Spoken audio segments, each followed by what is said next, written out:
ഞാൻ യഹോവയ്ക്കായി കാത്തിരിക്കുന്നു. ഹല്യാസ്തുതം. അവൻ എങ്കലേക്ക് ചാഞ്ഞ് നിലവിളി കേട്ടു. നിലവിളി കേട്ടവൻ ഹല്യാസ്തുതം. ദാവീദ് ദൈവത്തിന് വേണ്ടി കാത്തിരിക്കുകയാണ്. ആശ അറ്റുപോകും എന്ന ഒരു അനുഭവത്തിൽ താൻ കാത്തിരിക്കുന്നു. ആ സമയത്ത് ദൈവം ദാവീദിൻ്റെ നിലവിളി കേട്ടു. ആ നിലവിളി കേട്ടപ്പോൾ ദാവീദ് ചില ആവശ്യങ്ങൾ ദൈവസന്നിധിയിൽ വയ്ക്കുകയാണ്. ഒന്ന്, എന്നെ കുഴഞ്ഞ നാശകരമായ കുഴിയിൽ നിന്ന് എന്നെ കയറ്റണം. രണ്ട്, കുഴഞ്ഞ ചേറ്റിൽ നിന്നും എന്നെ കയറ്റണം. എൻ്റെ കാലുകളെ പാറമേൽ നിർത്തണം. എൻ്റെ ഗമനത്തെ സ്ഥിരമാക്കണം. മൂന്ന്, എൻ്റെ വായിൽ പുതിയൊരു പാട്ട്, പഴയതല്ല പുതിയൊരു പാട്ട് നൽകണം. ഈ 4 കാര്യങ്ങൾ ഹല്ലേലൂയ സ്തോത്രം ദാവീദ് ദൈവസന്നിധിയിൽ വയ്ക്കുകയാണ്. കാരണം നിലവിളി ദൈവം കേട്ടാൽ മാത്രമേ ഹല്ലേലൂയ സ്തോത്രം ചെയ്യുന്നു ഈ ആവശ്യങ്ങൾ ദൈവസന്നിധിയിൽ പറയാൻ കഴിയൂ. ഹല്ലേലൂയ സ്തോത്രം. പ്രിയ ദൈവമക്കളെ, കർത്താവിൻ്റെ സന്നിധിയിൽ ധാരാളം വീണ്ടെടുപ്പുണ്ട്, ധാരാളം വീണ്ടെടുപ്പ്. അത് സങ്കീർത്തനം 130 5, 6, 7 വാക്യങ്ങൾ വായിക്കുമ്പോൾ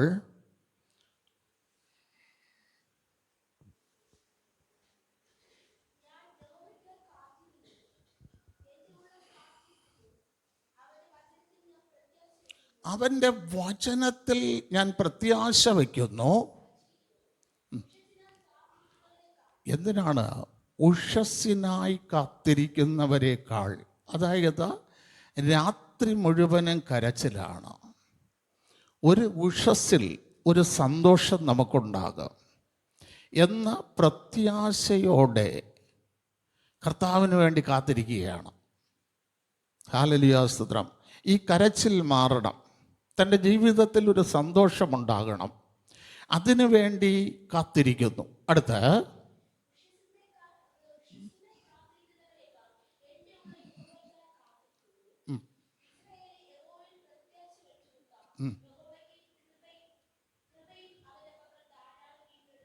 കണ്ട, ദൈവത്തിൽ പ്രത്യാശ വയ്ക്കുന്ന ഒരു ദൈവ പൈതലിന് അല്ല ദൈവസന്നിധിയിൽ ധാരാളം വീണ്ടെടുപ്പുണ്ടോ, ധാരാളം വീണ്ടെടുപ്പുണ്ടോ.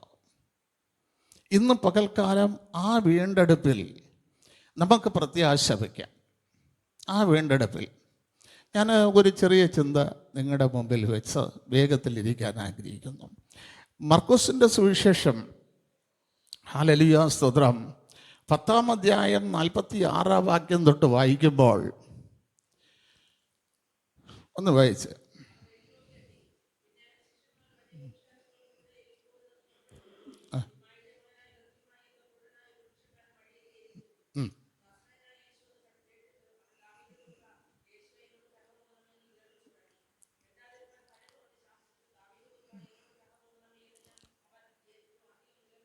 മതി. ഇവിടെ കർത്താവ് യെരിഹോമിലെത്തി. പ്രിയ ദൈവമക്കളെ, ഈ യെരിഹോമിനെ കുറിച്ചൊരു വലിയ ഹല്യാസ്തോത്രം ചെയ്യുന്ന വിഷയമുണ്ട്. ഇസ്രായേൽ മക്കൾ ഉൽപ്പത്തി പുസ്തകത്തിനകത്ത് പറയുന്നു 70 പേര് മിസ്രൈമിലേക്ക് പോയെന്ന, പ്രവൃത്തിയുടെ പുസ്തകത്തിൽ പറയുന്നു 75 പേര് പോയെന്ന. എന്തായിരുന്നാലും ഉൽപ്പത്തി പുസ്തകത്തിൽ പറയുന്ന 70 പേരെയാണ് ഞാൻ കണക്ക് കൂട്ടുന്നത്. കാരണം പുറപ്പാട് പുസ്തകം 15-ാം അധ്യായം നാം പഠിക്കുമ്പോൾ അവിടെ അവർക്ക് 3 ദിവസം വെള്ളം കിട്ടിയില്ല. വെള്ളം കിട്ടാതെ വരുമ്പോൾ ദൈവം എത്ര ഉറവ തുറന്നു?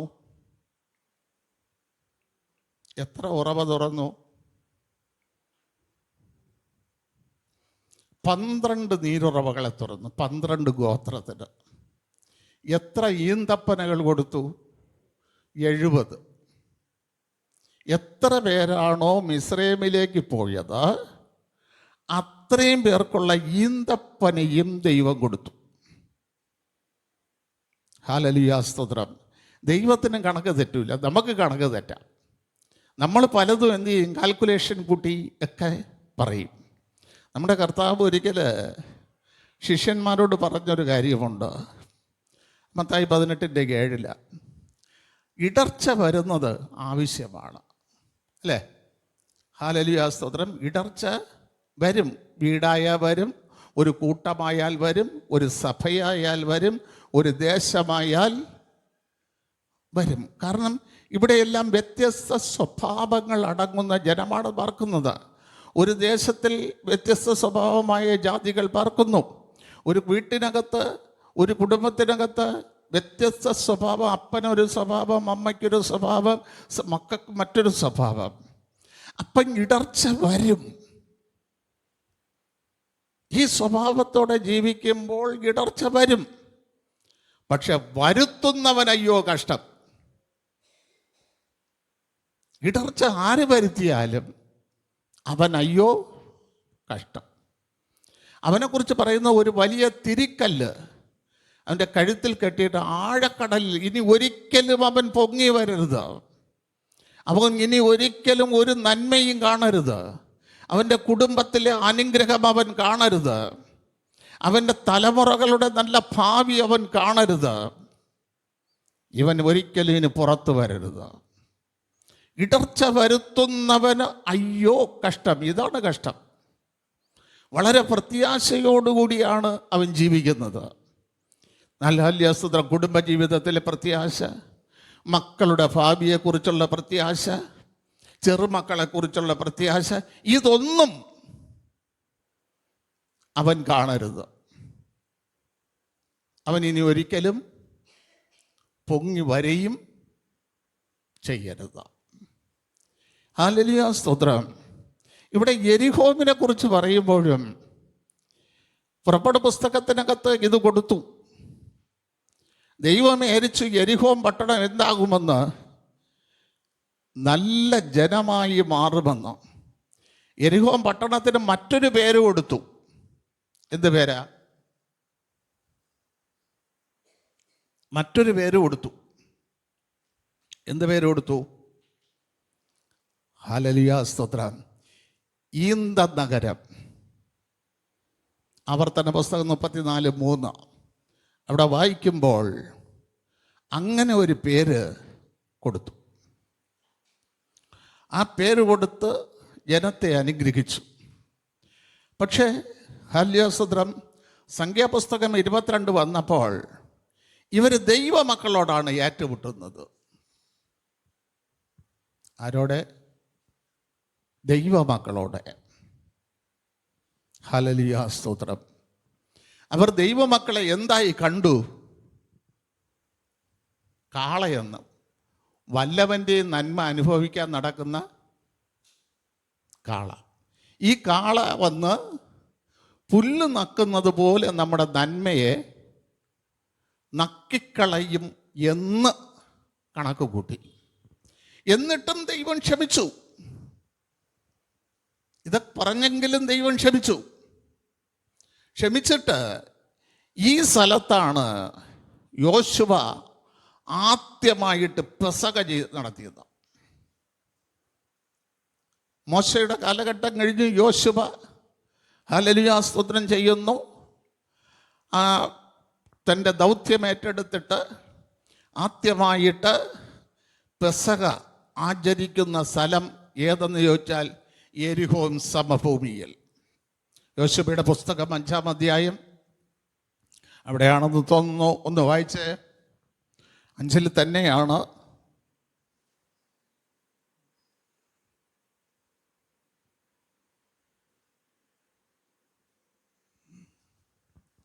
കിട്ടിയാ? ആർക്കെങ്കിലും കിട്ടിയാ?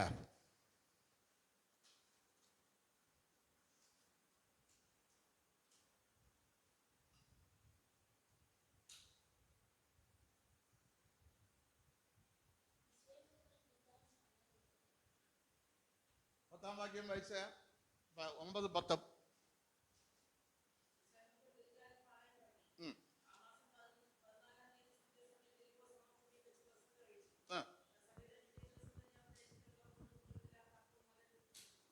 ഹല്ലേലൂയ, സ്തോത്രം.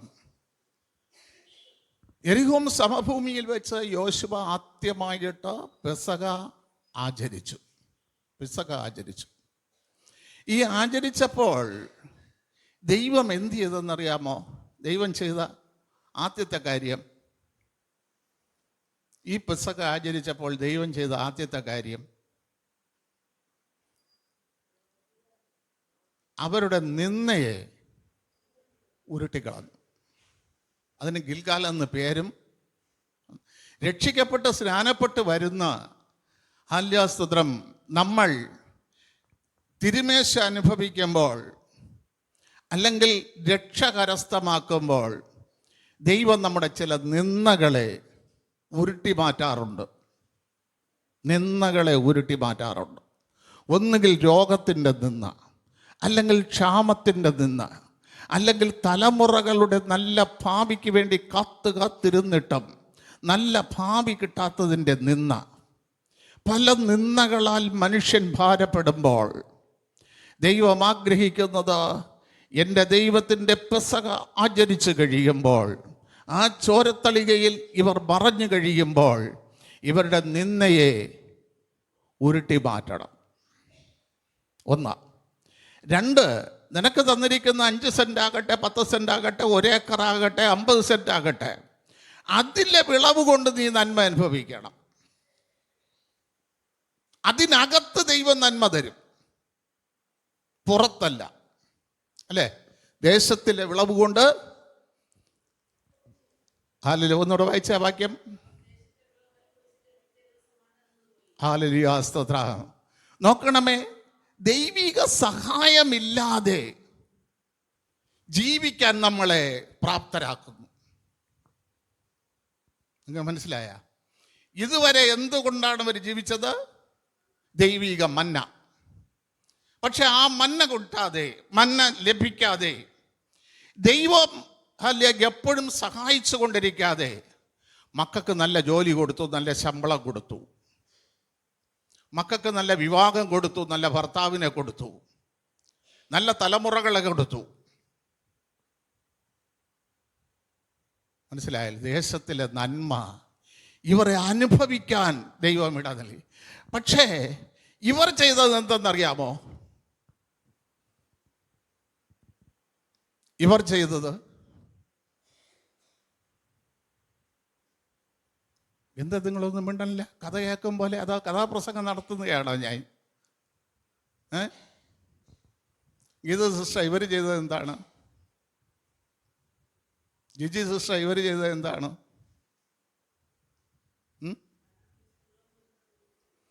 അതിരിക്കട്ടെ, അവർ നന്മയൊക്കെ അനുഭവിച്ചു. ഞാൻ പറയാം, അല്ല, നമ്മൾ നന്മയൊക്കെ അനുഭവിച്ചു.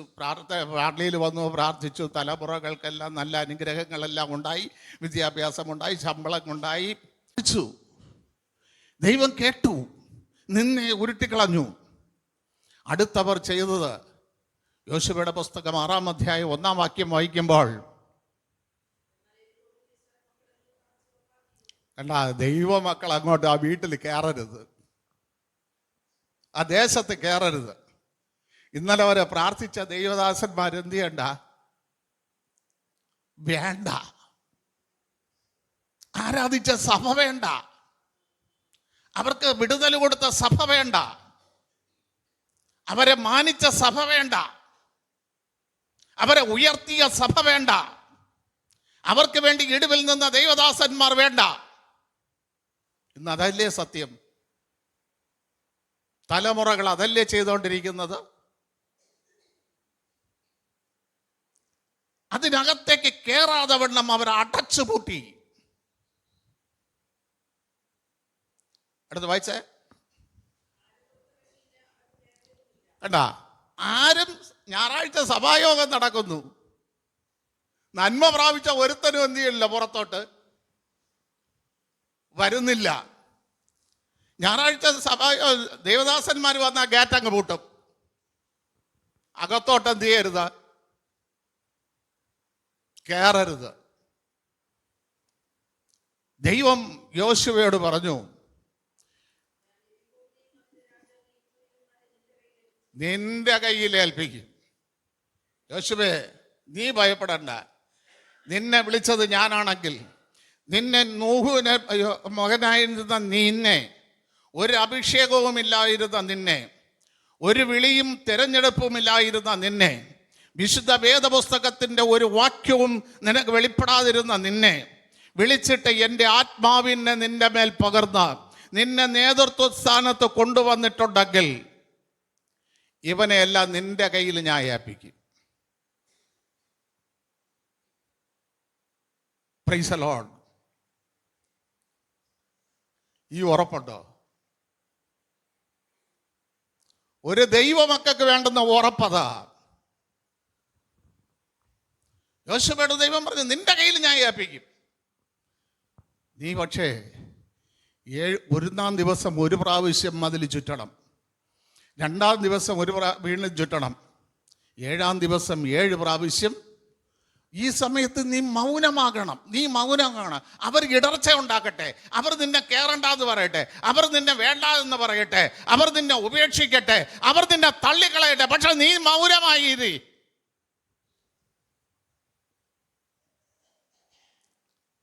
ദൈവം പറഞ്ഞതുപോലെ യോശുവ കേട്ടു. മതിലിടിഞ്ഞു. ദൈവമക്കളുടെ ദേഹത്ത് ഒരു തരി മണ്ണ് പോലും വീഴുന്നില്ല.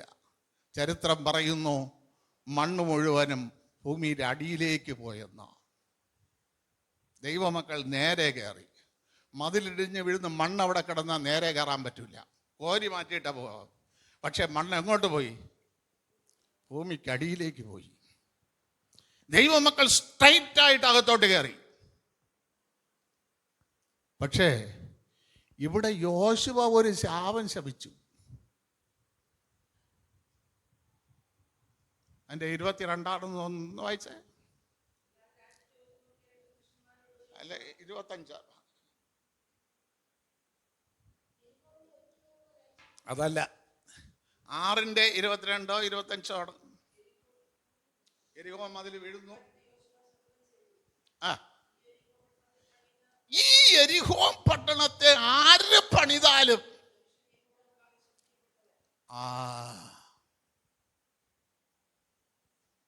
ആ മനുഷ്യൻ ശപിക്കപ്പെട്ടവൻ. ദൈവമക്കൾക്ക് നേരെ അടയ്ക്കപ്പെടുന്ന ഏത് വഴിയും പിന്നീട് മനുഷ്യൻ തുറന്നാൽ അവൻ ശപിക്കപ്പെട്ടവനാണ്. ദൈവം കേറാൻ, ദൈവദാസന്മാർക്ക് കേറാൻ, ദൈവമക്കളുടെ നിന്ന ഉരുട്ടിക്കളയാൻ ദൈവം ഇറങ്ങി വന്ന് പ്രവർത്തിച്ച സ്ഥലത്തൂടെ ദൈവമക്കൾ ചെല്ലരുത്, ദൈവമക്കൾ കയറരുത് എന്ന് ചിന്തിച്ച് കെട്ടിയ മതില് ഇതാ ഇടിഞ്ഞു. ഇടിഞ്ഞതിൻ്റെ കൂട്ടത്ത് എന്തും കൂടെ കിട്ടി? ഒരു ശാപവും കൂടെ കിട്ടി. എന്ത് കിട്ടി? ശാപവും കൂടെ കിട്ടി. മതിലിടുകയല്ല ചെയ്തത്, ശാപം കിട്ടിയതാണ് വിഷയമായത്. നിങ്ങൾക്ക് മനസ്സിലായോ? ഇതുപോലെയാണ് ദൈവസഭയിൽ വന്നിരുന്ന് കുത്തിയിരുന്നുകൊണ്ട് കരയും, കർത്താവേ എൻ്റെ തലമുറയ്ക്കൊരു വിടുതൽ, എൻ്റെ തലമുറയ്ക്കൊരു അനുഗ്രഹം, എൻ്റെ തലമുറയെ മാനിക്കണമേ, ജോലിയില്ല, അവൻ പഠിച്ചിട്ട് ഞാൻ എല്ലാം വിദേശത്തേക്ക് അയക്കണമേ. വിടുതൽ പ്രാപിച്ചു കഴിഞ്ഞിട്ട് ദൈവമക്കൾ ആ പ്രദേശത്ത് വരരുത്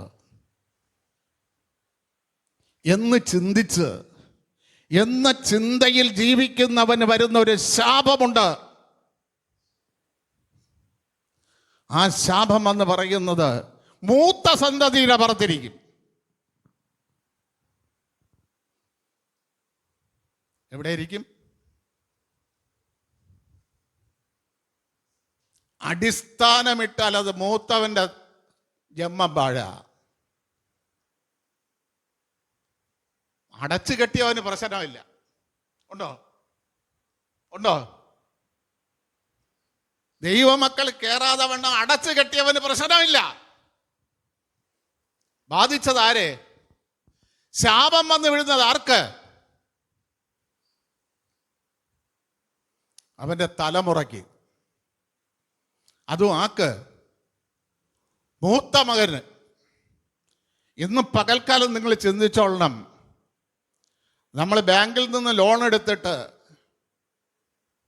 അത് അടയ്ക്കാൻ താമസിച്ചാൽ ഏത് രീതിയിൽ പലിശയും കൂട്ടുപലിശയും കൂടെ വരുക, അതേപോലെയാണ് ദൈവസന്നിധിയിൽ നിന്നൊരു അനുഗ്രഹം പ്രാപിക്കുന്നത്. പലിശയും കൂട്ടുപലിശയും പലിശയുടെ പലിശയും എല്ലാം കൂടെ ചേർത്ത് ഒരു ദിവസം ജപ്തി നോട്ടീസ് വരും. അന്ന് മനസ്സിലാക്കും, അന്നറിയും. ഹല്ലേലൂയ, സ്തോത്രം. അതുകണ്ട ദൈവസഭയിൽ എന്തു കൊടുക്കാൻ പറഞ്ഞു? കർത്താവ് എന്തു പറഞ്ഞു? പുതിയ നിയമസഭ ശപിക്കപ്പെടരുത്. അതുകൊണ്ട് പുതിയ നിയമസഭയിൽ എന്തു കൊടുക്കണം? ഉപദേശം കൊടുക്കണം. കൃപ ഇറങ്ങട്ടെ, ചാടട്ടെ, ഓടട്ടെ, പാടട്ടെ, പോട്ടെന്നല്ല. എങ്ങനെ ദൈവസഭയിൽ ദൈവത്തോട് എങ്ങനെ ജീവിക്കണമെന്നുള്ള ഉപദേശം കൊടുക്കണം. കാരണം ഞാൻ വന്നത് ശാപം മുറിക്കാനാ, ശാപം മാറ്റാനാ ഞാൻ വന്നത്. അതുകൊണ്ട് അവർ ജീവിക്കേണ്ട രീതിയിൽ ജീവിച്ചാൽ മാത്രമേ ശാപം മാറൂ. എങ്ങനെയെങ്കിലും ജീവിച്ചാൽ ശാപം മാറില്ല. 1 രാജാക്കന്മാരുടെ പുസ്തകം 16-ാം അധ്യായം 34-ാം വാക്യം വായിക്കുമ്പോൾ,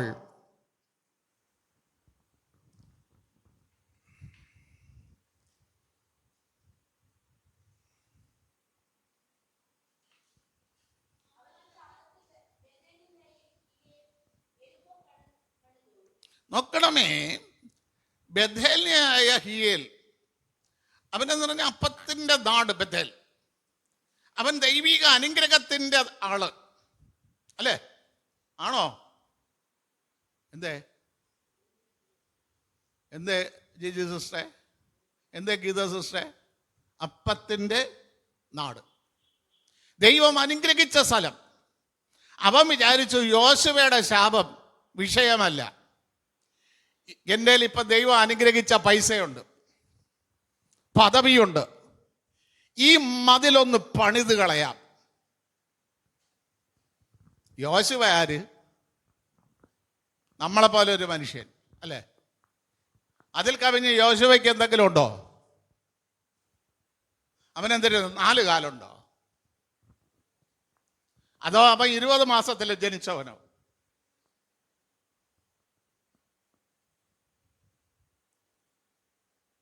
അതോ ഗോലിയാത്തിനെ പോലെ പൊക്കമുള്ളവനോ? സാധാ മനുഷ്യൻ. എൻ്റെ കയ്യിൽ പണമുണ്ട്.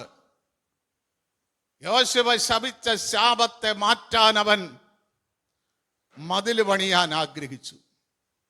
വായിച്ചേ.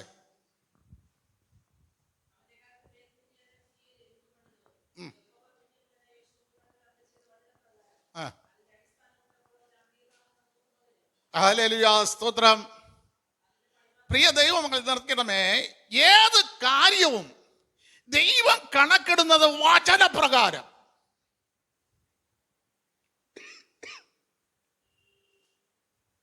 വചനത്തിൽ എന്ത് പറഞ്ഞിരിക്കുന്നു? ഇവിടെ എഴുതിയിരിക്കുന്നത് യോശുവ പറഞ്ഞ വചനത്തിന്റെ പ്രകാരം അല്ലേ?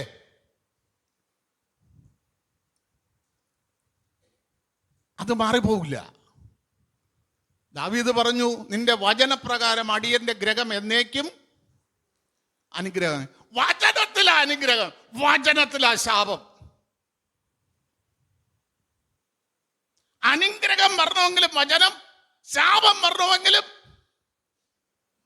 വചനം. ഇത് മറന്നു പോകരുത്. നൂഹുവിന്റെ മകനായ യോശുവ ശപിച്ച വചനപ്രകാരം അടിസ്ഥാനമിട്ടപ്പോൾ അവന്റെ മൂത്തമകൻ അബിഗ്രാമും അതിന്റെ വാതിൽ വെച്ചപ്പോൾ അവന്റെ ഇളയ മകനും ഒരു അനുഭവം വന്നിട്ട് അവൻ പഠിക്കില്ല അല്ലേ? തന്റെ മൂത്ത മകൻ മരിച്ചിട്ടും പണത്തിന്റെ ഹുങ്കില്, പദവിയുടെ അഹങ്കാരത്തില് അവൻ എന്ത് ചെയ്യാണ്? പ്രിയ ദൈവമക്കളെ, കോടി പണിത് വെച്ചാലും നമുക്ക് ലഭിക്കുന്ന 6 അടി മണ്ണ് ഇല്ലേ? ആണോ അല്ലേ? ഏക്കർ കണക്കിന് വെട്ടിപ്പിടിച്ചാലും അവന് ലഭിക്കുന്ന 6 അടി മണ്ണ്. ചിലർ 3 ദിവസം കഴിഞ്ഞ് വീർത്ത് പൊട്ടി, 4-ാം ദിവസം ചീഞ്ഞഴുകി, 7-ാം ദിവസം പുഴുക്കൾക്ക് തിന്നാതെ ഇരിക്കാൻ വേണ്ടി കണ്ണാടി പെട്ടിയിൽ വെച്ച് അടക്കും. അവിടെ ഇരുന്ന് പുഴുത്ത് പെട്ടിയിൽ തന്നെ അടക്കണം. പെട്ടി ദ്രവിക്കും. കൃമിക്ക് ആവശ്യമുള്ളത് കൃമി കൊണ്ടുപോകും. പണത്തിൻ്റെ അല്ല, അഹങ്കാരത്തിൽ ചിലർ ചെയ്യുന്ന പ്രവൃത്തിയാത്. കണ്ണാടിപ്പെട്ടി വായിച്ച് എന്ത് ചെയ്യും? എങ്കിലും അവൻ 6 അടി മണ്ണേ ഉള്ളൂ. ഇവിടെ കിടന്ന് വെട്ടിപ്പിടിച്ചതും ഇവിടെ കിടന്ന് വലിച്ചു കൂട്ടിക്കിട്ട ഞാൻ വലിയവനാണെന്ന് പ്രസ്താവിച്ചതും എല്ലാം വ്യർത്ഥം. ദൈവം നോക്കുന്നത് വചനപ്രകാരം. നീ എന്ത് ചെയ്തു? കർത്താവ് പലപ്പോഴും ചോദിക്കുന്നു, വചനത്തിൽ അങ്ങനെ എഴുതിയിട്ടില്ലേ? വചനത്തിൽ അങ്ങനെ പറഞ്ഞിട്ടില്ലേ? ചോദിച്ചില്ലേ? എടാ, വചനത്തിൽ എന്ത് പറയുന്നു?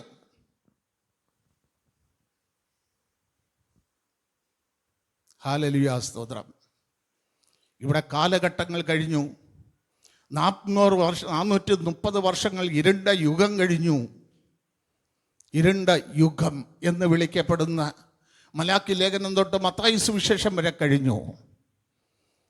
പക്ഷേ ബർത്തിമായി, ദൈവത്തിൻ്റെ മകനെന്ന അർത്ഥം. അവന് പേരില്ല. ബർത്തിമായി എന്ന് പറഞ്ഞ ദൈവത്തിൻ്റെ മകൻ. അവൻ കാത്തിരിക്കുന്ന ഒരു വിഷയമുണ്ട്. ഇവിടെ യോശുവ ശപിച്ച ശാപം മാർക്കണമെങ്കിൽ, ഹല്ലേലൂയ, സ്തോത്രം, ഒരു ഇബ്താഗ് വന്നിട്ട്, മക്കളെ ദാനം കൊടുത്ത ഇബ്താഗ് വന്നിട്ട് കാര്യമില്ല. ആത്മാവിൻ്റെ ബലമുള്ള ശിംശോൻ വന്നിട്ട് കാര്യമില്ല. ഹല്ലേലൂയ, സ്തോത്രം ചെയ്യുന്നു. കനാന്യരെ ജയിക്കുവാൻ വേണ്ടി ദൈവം അയച്ച ഒരു ന്യായാധിപന്മാരെ കൊണ്ട് കഴിയില്ല. അത് ദൈവത്തിന് കൊണ്ട് മാത്രമേ കഴിയൂ.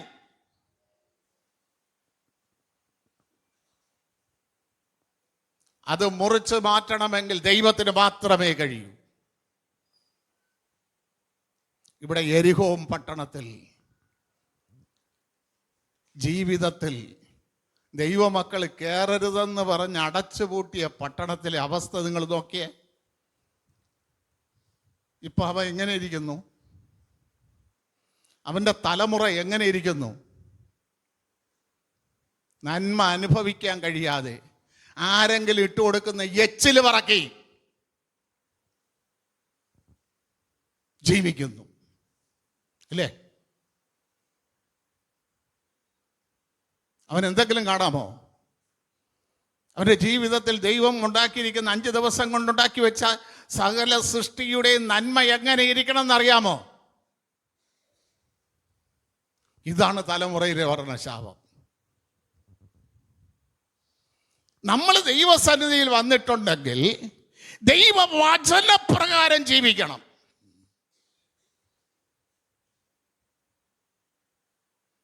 ചാടിക്കയറി വെള്ളത്തിൽ മുങ്ങാൻ എളുപ്പമാ.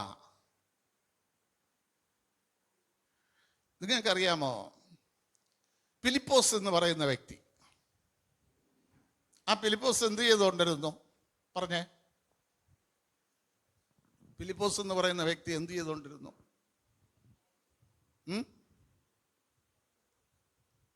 പറ, എന്തെങ്കിലും ഉണ്ടെങ്കിൽ വിളിച്ച് പറ പെട്ടെന്ന്.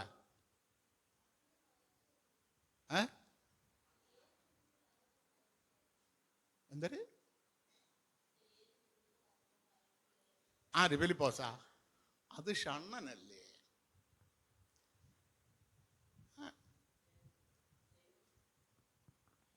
ഫിലിപ്പോസ് എന്ന് പറയുന്ന വ്യക്തി ക്രിസ്തുവിനെ മാത്രമേ പ്രസംഗിച്ചിട്ടുള്ളൂ.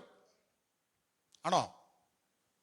പ്രവൃത്തിയുടെ പുസ്തകം 8-ാം അധ്യായം വായിക്കുമ്പോൾ, 5-ാം വാക്യം വായിക്കുമ്പോൾ അവിടെ എഴുതിയിരിക്കുന്നു, അവന് പ്രസംഗിക്കാൻ ഒറ്റ വ്യക്തിയേ ഉള്ളൂ. ആര്? ക്രിസ്തു. നമുക്ക് പ്രസംഗിക്കാൻ ലോകത്തിൽ ക്ലിൻ്റൺ ഉണ്ട്, ട്രംപ് ഉണ്ട്, ഒരുപാട് പേരുണ്ട്. നമ്മൾ അയൽവക്കത്തുള്ള പണക്കാരുണ്ട്, പാവപ്പെട്ടവരുണ്ട്, ഇടത്തരത്തിൽ ജീവിക്കുന്നവരുണ്ട്, രാഷ്ട്രീയക്കാരുണ്ട്. പക്ഷെ ഫിലിപ്പോസിന് പ്രസംഗിക്കാൻ ഒറ്റ വ്യക്തിയേ ഉള്ളൂ. ആര്? ക്രിസ്തു. വലിയൊരു ശുശ്രൂഷ ചെയ്തുകൊണ്ടിരിക്കുമ്പോൾ ഫിലിപ്പോസിനോട് ദൈവം പറഞ്ഞു, നീ ഇവിടെ നിന്ന് മാറി ഗസയിൽ കൂടെ അല്ല ഒറ്റയ്ക്ക് യാത്ര ചെയ്യാൻ പറഞ്ഞു. നമ്മളാണെങ്കിൽ പറയുക, നമ്മളാണെങ്കിൽ എന്ത് പറയും? ഇവിടെ ഇപ്പം ഇതുപോലെ നന്മ അനുഭവിച്ചുകൊണ്ടിരിക്കുന്നതേ ഉള്ളൂ, ഇവിടെ നിന്ന് ഞാൻ മാറില്ല, ഞാൻ മാറില്ല. ഫിലിപ്പോസിനോട് ദൈവം പറഞ്ഞു, എഴുതിടാ, നീ നിനക്കിവിടെ വേണ്ട, നട ഗസയിലോട്ട് പോ, അവിടെ ഒറ്റ വ്യക്തിയോട് സുവിശേഷം പറയണം. പറഞ്ഞു. ഷണ്ണനെ സ്നാനപ്പെടുത്തി. ഷണ്ണൻ അവിടെ ഉണ്ട്, പക്ഷെ ഫിലിപ്പോസ് ഇല്ല. ഉണ്ടോ? എടുത്തോണ്ട് എവിടെ കൊണ്ടുപോയി? എവിടെ കൊണ്ട്?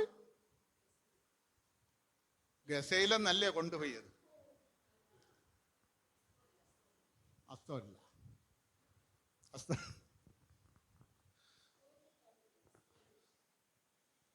കൈസരിയയിൽ കൊണ്ടുപോയി 8:40. പിന്നെ ഫിലിപ്പോസിനെ എവിടെ കണ്ടു? കൈസരിയൽ. കൈസരിയൽ. ഫിലിപ്പോസിനെ എന്തിനാ ഒറ്റയ്ക്ക് വിട്ടിട്ട് ആത്മാവ് എടുത്തോണ്ട് പോയത്? കൈസരിയയിൽ എന്ത് സംഭവിച്ചു? പറ. കൈസരിയയിൽ ഇത്താലി എന്ന് പറയുന്ന കൊർന്നല്യോസ് എന്ന് പറയുന്ന പട്ടണത്തിലുള്ളവനെ എന്ത് ചെയ്തു?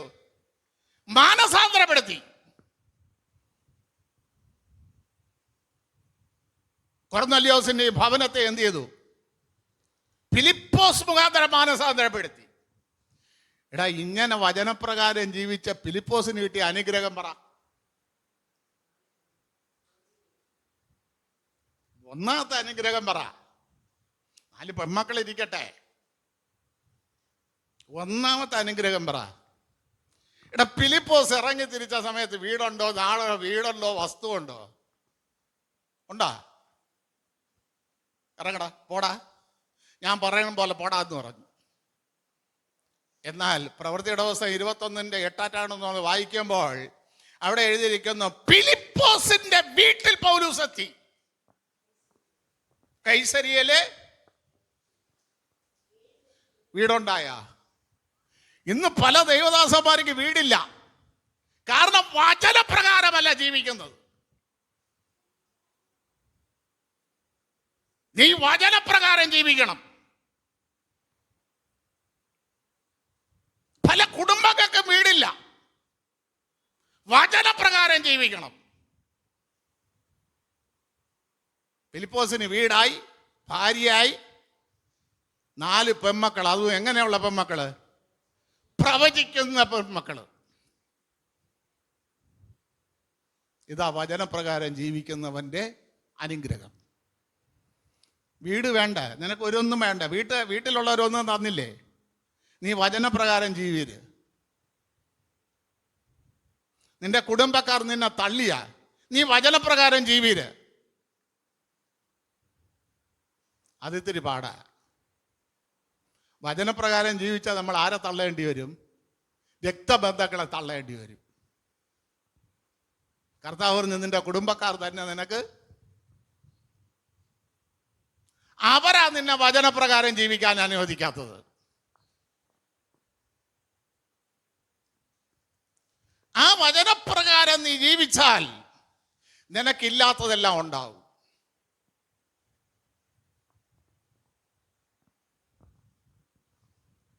Price the Lord. ഇവിടെ യെരിഹോം പട്ടണത്തിൽ അവൻ കാത്തിരുന്നു. ആര് വരും? യോശുവയുടെ ശാപം ആത്മാവിൽ നിന്നുകൊണ്ട് ദൈവത്തിൻ്റെ ആത്മാവുള്ള യോശുവ ശപിച്ച ശാപം മാറ്റണമെങ്കിൽ ആത്മാവിൽ ജനിച്ചവനെ കൊണ്ടേ കഴിയും. ആരെ കൊണ്ടേ കഴിയുള്ളൂ? അങ്ങനെ ഒരു വ്യക്തി എൻ്റെ അടുക്കൽ വരും, അവനെ കാത്ത് കാത്ത് കണ്ണുകുരുടൻ ഇരിക്കുകയാണ്, ബർത്തിയുമായി ഇരിക്കുകയാണ്. ഇരുന്നപ്പോൾ അവനറിയാം, അവൻ നേടുന്ന ഭിക്ഷയെല്ലാം ആരാ കൊണ്ടുപോകണം? അവന് തീറ്റി മാത്രം കിട്ടും. ആരാ കൊണ്ടുപോകണത്? ഈ ഭിക്ഷ കൊണ്ടുപോകണത് ആര്? രാജാണ്ണ. കണ്ണൂരുടൻ്റെ മുമ്പിലിരുന്ന ഭിക്ഷ കൊണ്ടുപോകണ ആര്? അവനെ കൊണ്ടിരുത്തണമായി. അവനെന്ത് കിട്ടും? 3 നേരത്തെ ആഹാരം. ഇത് പാടില്ല, എൻ്റെ നന്മ എനിക്ക് അനുഭവിക്കണം. അവന്റെ ചിന്ത അതാ. അതിന് ആത്മാവിൽ ജനിച്ച ഒരുവൻ എൻ്റെ അടുക്കൽ വരും. ആത്മാവിൽ ജനിച്ച ഒരുവൻ എൻ്റെ അടുക്കൽ വരും. ആ കാത്തു നിന്നപ്പോ ഒരു ദിവസം ആരവം കേൾക്കുകയാ. അവൻ ചോദിക്കുകയാണ്, ഇതെന്താ ആരവം? ഞാൻ പ്രതീക്ഷിച്ച ആരവമാണോ? ഞാൻ പ്രതീക്ഷിച്ചുകൊണ്ടിരുന്ന വ്യക്തിയാണോ ഈ വരുന്നത്? അപ്പോൾ അവർ പറഞ്ഞു, ദാവീദ് പുത്രൻ നസറേനായ യേശു. ഉടനെ അവൻ വിളിയുടെ സ്വരം മാറ്റി. വല്ലതും തരണേ എന്നുള്ള വിളിക്ക് പകരം എന്ത് വിളിച്ചു? ജീവിച്ചാൽ ശാപം മാറണമെങ്കിൽ വിളിയുടെ സ്വരം മാറ്റണം, വിളിയുടെ അവസ്ഥ മാറ്റണം. വല്ലതും കിട്ടണേ, തരണേ. ആലയത്തിൽ വന്നിരുന്നു കൊണ്ട് മക്കളെ അനുഗ്രഹിക്കണമേ, മരുമക്കളെ ചെറുമക്കളെ അനുഗ്രഹിക്കണേ, ഞങ്ങളെ അനുഗ്രഹിക്കണേ, തരണേ. മുറ്റത്ത് വന്നിരുന്നുണ്ട്, കാക്ക വിളിക്കുമ്പോ കറാ. അത് മാറ്റിയിട്ട് നിന്റെ വിളിയുടെ സ്വഭാവം മാറ്റണം.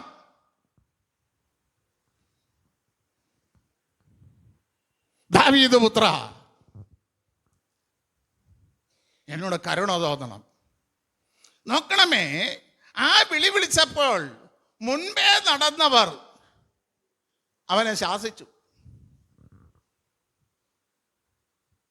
കർത്താവ് എന്ത് ചെയ്തു? കേൾക്കാത്ത മട്ടില് അവനെയും പാസ് ചെയ്ത്, ഞാൻ പാസ് ചെയ്ത് പെയ്യാലും ഇവൻ വിളി നിർത്തുവോ ഇല്ലയോ?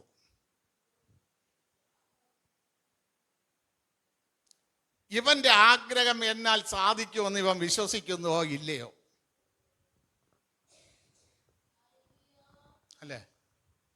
അവനറിയാം എൻ്റെ നിലവിളി. ഇവിടെ ദാവീദ് പറയണ, എൻ്റെ നിലവിളി കേട്ടു.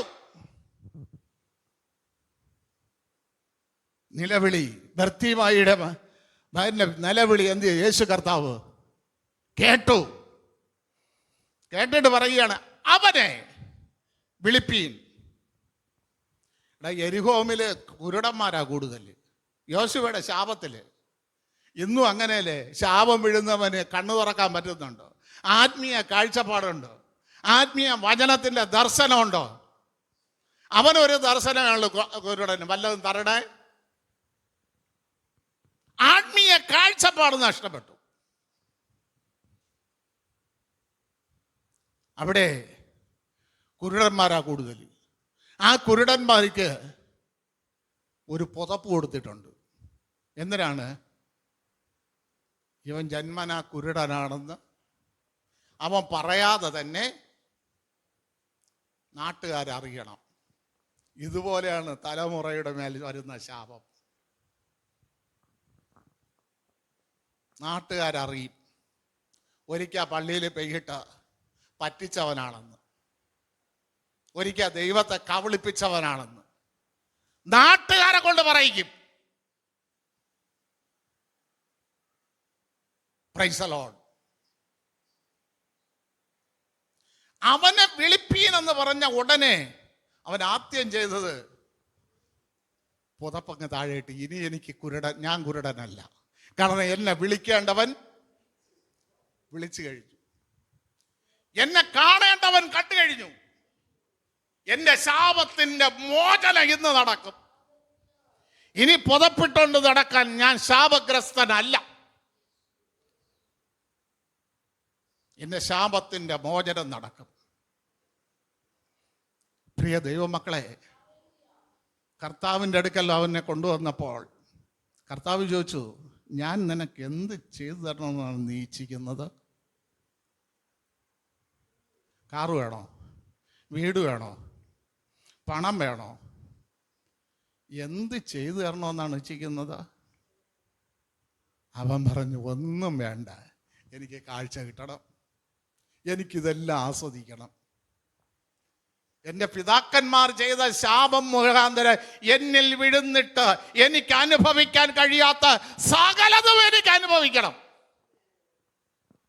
അതിനെനിക്ക് കാഴ്ച കിട്ടണം, അതിനെനിക്ക് എൻ്റെ ശാപം മാറണം. ദൈവം നിലവിളി കേട്ടാൽ ആദ്യം പറയേണ്ട വാക്കിതാ, എൻ്റെ ശാപമാണ് മാറേണ്ടത്. പണമല്ല, പദവിയല്ല, പവറല്ല, കുടുംബ മഹിമയല്ല, എൻ്റെ മേൽ വിഴുന്നിരിക്കുന്ന ശാപം മാറണം. ഇതിനു വേണ്ടി ദൈവം നിലവിളി കേൾക്കണം. ദാവീദ് പറയുന്നു, എൻ്റെ നിലവിളി കേട്ടപ്പോൾ നാശകരമായ കുഴിയിൽ നിന്ന്, കുഴഞ്ഞ ചേറ്റിൽ നിന്ന് അവൻ എന്നെ കയറ്റി. വായിൽ പുതിയൊരു പാട്ട്, ഇന്നലെ വരെ പാടിയ പാട്ടല്ല. പ്രിയ ദൈവമക്കളെ, കുഴഞ്ഞ ചേറ്റിൽ നിന്ന് നമ്മെ വിടുവിക്കും. ഏത് നാശകരമായ കുഴിയാണോ നിന്നെ വേട്ടയാടിക്കൊണ്ടിരിക്കുന്നത്, അതിൽ നിന്ന് ദൈവം നിന്നെ വിടുവിക്കും. നിന്റെ ഗമനം, നിന്റെ യാത്രകൾ, വരവ് പോക്കുകൾ ദൈവത്താൽ സ്ഥിരമാകും. പുതിയൊരു പാട്ട് അവൻ നിനക്ക് തരും. ഇന്ന് പകൽക്കാലം നിങ്ങൾക്കതിൽ വിശ്വാസമുണ്ടോ? Praise the lord. എന്തേ നിങ്ങളൊന്നും മിണ്ടുന്നില്ല? ഈ തിരുവചനത്തിൽ നിങ്ങൾക്ക് വിശ്വാസമുണ്ടോ? നിലവിളിച്ചാൽ പുതിയ പാട്ട്. ദൈവത്തിൻ്റെ സന്നിധിയിൽ നിന്ന് ശാപം മാറിയാൽ പുതിയ കാഴ്ചപ്പാട്,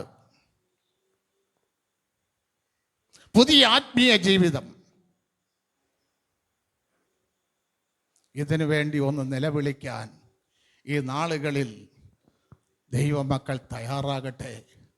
അതിനായി ദൈവം സഹായിക്കട്ടെ എന്ന് പറഞ്ഞുകൊണ്ട് ഈ സങ്കീർത്തനത്തിൽ നിന്ന് ഞാൻ വിരമിക്കുന്നു. പ്രിയ ദൈവമക്കളെ, കേൾക്കുന്നത് അതീവ ശ്രദ്ധയോടെ കേൾക്കണം.